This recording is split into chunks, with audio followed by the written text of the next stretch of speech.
नमस्कार मित्रांनो, शुभ सकाळ। तर मित्रांनो, आजच्या व्हिडिओमध्ये आपण पाहणार आहोत आपली जी ही नेक्सॉन आहे 6 वर्ष जुनी टाटाचं जे इंजिन आहे रेव्होट्रॉन, ती त्यांची नवीनच इंजिन आहे।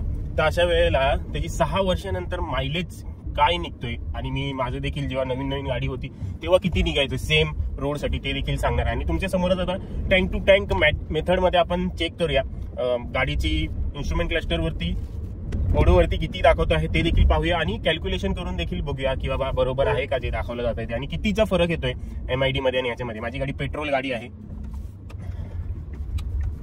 आणि गाडी जी आहे आणि एक गोष्ट लक्षात ठेवा, मी गाडी जी आहे ती विथ AC चालवणार आहे आणि त्याच्यासोबतच फक्त सिटी मोडवरती गाडी चालवणार आहे आणि त्याच्यासोबतच गाडी जी आहे ती मुंबई शहरातल्या ट्रॅफिक आणि हायवे ह्याच्यावरती मिक्स असेल। असं नाही की पूर्णपणे हायवेवरती सुरुवात करेन, नाही, शहरापासून सुरुवात करेन। पेट्रोल पंपवरती जे आहे ते फ्यूल भरूया आणि त्याच्यानंतर जे आहे ते पूर्ण झिरो करून आपण पूर्ण चेक करूया। आता तरी गाडीमध्ये पेट्रोल जास्त नाहीये, फ्यूलचं इंडिकेशन आलंय, 0 पेट्रोल आहे। हे पेट्रोल पंप आलाय, पेट्रोल पंप वरती जाऊया।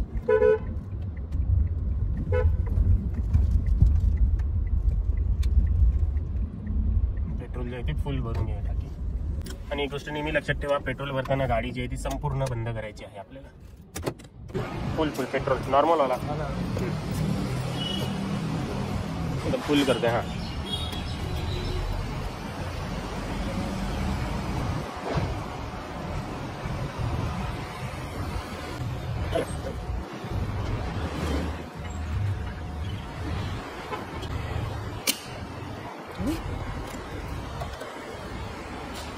लिटर फ्यूल आला।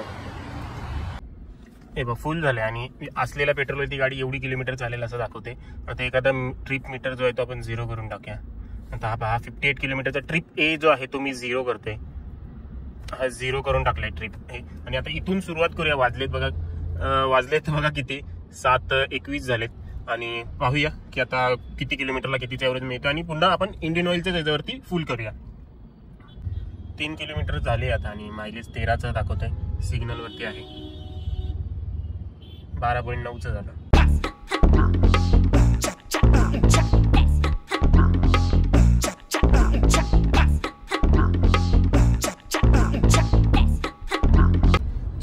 .2 किलोमीटर साठी 14.8चा मायलेज आणि इथे पुढे ट्रॅफिक लागले। आता कोणी नाही आहे, परंतु एका पिकअप पॉइंट वरनं माझ्या मित्रांना पिक करायचंय मला। तिथपर्यंत जाता जाता पाहूया की कितीचा एव्हरेज मिळतो। AC वगैरे पूर्ण 10 चालूच आहे। तर मित्रांनो, जसं तुम्हाला माहितीच असेल, नेक्सॉन मध्ये जो आहे तो टर्बो पेट्रोल इंजिन येतो त्यांचा आणि हाच सेम इंजिन ते लोक विदाउट टर्बो देऊन टियागो मध्ये, त्यासोबतच अल्ट्रॉज मध्ये देखील वापरतात। पंच मध्ये देखील हाच आहे विदाउट टर्बो। टर्बोचा फायदा काय असतो, टर्बोचे बरेच फायदे असतात। टर्बोमुळे जे ती पिकअप पर्टिक्युलर RPM नंतर पिकअप आपल्याला चांगला मिळतो आणि त्याच्यामुळेच थोडीशी फ्यूल एफिशियन्सी मिळायला मदत होते हाय स्पीडवरती। लो स्पीडवरती टर्बो लॅगमुळे थोडासा प्रॉब्लेम होतोच, परंतु हाय स्पीडवरती फ्यूल एफिशियन्सी जास्त मिळते। आणि आपल्या नेक्सॉनमध्ये जे ते 6 गिअर दिलेले आहेत फ्यूल एफिशियन्सीसाठी आणि हा इंजिन जो आहे तो 3 सिलेंडर इंजिन आहे। मायलेज ओरिएंटेड करण्यासाठी 3 सिलेंडर करण्यात आलेला आहे आणि तुम्हाला माहित असेल नेक्सॉन ही काही मायलेज ओरिएंटेड गाडी नाहीये, वजनदार गाडी आहे आणि त्यासोबतच पसरट गाडी आहे। इवन क्रेटापेक्षा देखील तिची जी बॉडी आहे, विथ आहे, ती जरा जास्त आहे आणि क्रेटापेक्षा टायर देखील मोठे आहेत। क्रेटामध्ये 205 सेक्शनचे टायर येतात आणि नेक्सॉनमध्ये 215 टॉप मॉडेलमध्ये आणि लोअर मॉडेलमध्ये जे आहे ते 195चे येतात। आता माझ्या गाडीमध्ये 215चे नुकतंच मी चेंज केलेले आहेत टायर जे आहेत। तर 23 ऑलमोस्ट 24 किलोमीटर गाडी चाललेली आहे आणि AC वगैरे सगळं चालू आहे आणि ॲव्हरेज आपल्याला दाखवतोय 15चा।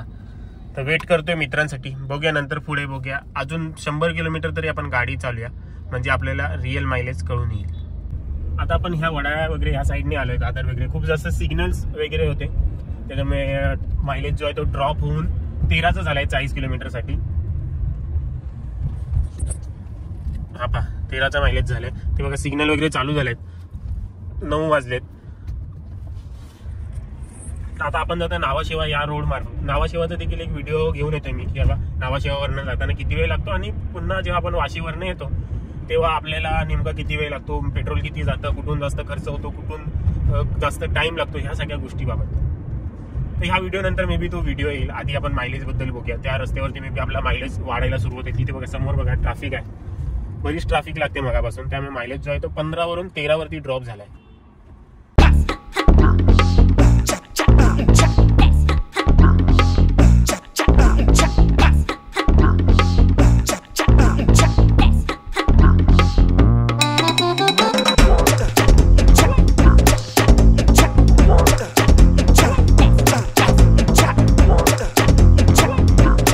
मित्रांनो आता ओल्ड गोवा हायवे वरती आहे. आपला गोवा हायवे जो आहे त्याच्यावरती आहे. आता किलोमीटर पहा किती झाले, 85 किलोमीटर आणि ॲव्हरेज आपल्याला 14चा मिळतो आहे. ॲव्हरेज मध्ये थोडीशी भर पडली आहे. 85 किलोमीटर 14चा ॲव्हरेज दाखवते. आणि रोड काही एकदम मोकळा नाही आहे. बघा गाडीची स्पीड किती आहे. आणि पुढे जे आहे ती ट्रॅफिकच आहे, कारण की त्या साईडला रोडचं काम चालू आहे आणि इथून जे आहे ते सिंगलच रोड चालू आहे. न्यू नेक्सॉन आता झालेला आहे 102 किलोमीटर नाही, त्याला ॲव्हरेज भेटला आपल्याला 14.1चा. अजून काही थोडे किलोमीटर चालू आहे आणि पुन्हा आपण फ्यूल टँक फिल करूया आणि पाहूया की एक्झॅक्ट मायलेज किती मिळाला. जेवढा दाखवत आहे तेवढा की जास्त की कमी.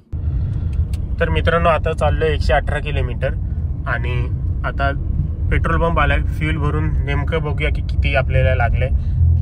14.1चा इथे ॲव्हरेज दाखवत आहे. आता पाहूया.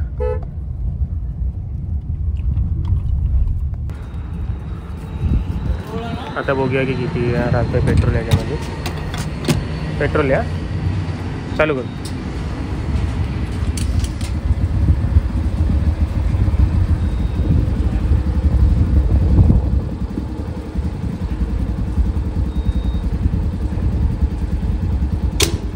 बस 6.26 लिटर राहिलंय. बिल आहे ना. तर मित्रांनो तुम्ही पाहिलेलं असेल की 118 किलोमीटर 118.7 म्हणजे 119 पकडा. पुढे चालण्यासाठी गाडीने पेट्रोल घेतलेलं आहे. 6.26 लिटर पेट्रोल घेतलेलं आहे. ह्याचा अर्थ जर डिवाइड केला आपण 6.ने 119ला तर 18 समथिंग काहीतरी येतं. 18.5चा वरती मायलेज येतं आणि माझ्याकडे तर इथे 14च दाखवते. फर्स्ट कटलाच मी बंद केलेला आधी आणि आता देखील फर्स्ट कटलाच केलेला आहे. तर काय एवढा फरक येतो काय समजत नाही मे बी. परंतु टँक टू टँक मेथडनी एवढा काही मायलेज मिळालेला आहे विथ AC सिटीमध्ये ड्रायव्हिंग. परत आपल्या मुंबई गोवा हायवे जो काही खराब बिराब रस्ता आहे सगळा तिकडे देखील चालवली. ह्या सगळ्या मिक्स कंडिशनमध्ये नावाशिवावरून देखील आलो त्यावरती देखील सगळ्या मिक्स कंडिशनमध्ये 18चा ॲव्हरेज मला मिळालेला आहे. मला ते स्वतःला विश्वास नाही बसत आहे परंतु मिळालेला आहे मला. आपण एक व्हिडिओ बनवू की बाबा मॅक्झिमम मायलेज आपण किती काढू शकतो इको मोड वरती विदाऊट AC वगैरे, तो देखील व्हिडिओ बनवूया नेक्सॉन मध्ये. परंतु आता विथ AC वगैरे मला एवढा ॲव्हरेज मिळालेला आहे टँक टू टँक मेथड मध्ये.